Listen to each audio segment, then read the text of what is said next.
د غیرت می ډال د زدر کوم خاوري او می سر د بل می زدر کوم خاوري سپری دشت د راشنه شزر غونې شسپری دشت د راشنه شزر غونې ش زبجون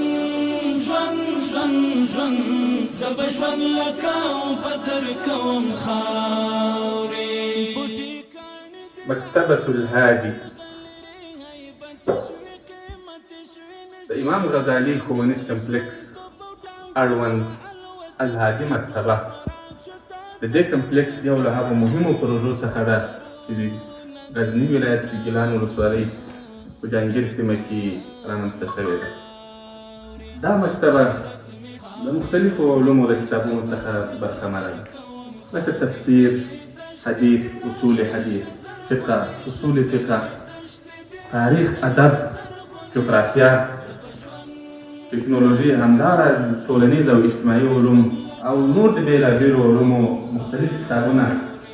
په یاده مکتبه کې شتون لري. دا مکتبه چې اوس موږ همدلته قرار لرو د نورو ځانګړتیاوو ترڅنګ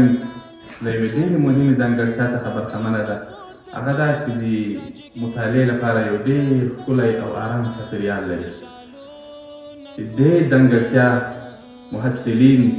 طالب العلمان، علماء کرام او محققین دې ته واداره کړي دي تر څو دلته راسي او له دې ارام چاپېریال څخه په استفادې خپله علمي تنده او خپله د مطالعې تنده همدلته په مکتبة الهادي کې خړوبه کړي. ژوند ژوند زبه ژوند لکه او بدر کوم خاورې رب رحیمه دغه غولې خو جنت کړې د سیالانو تر بامونو یې اوچت کړې د شهید یاقوت وینې قیمت دې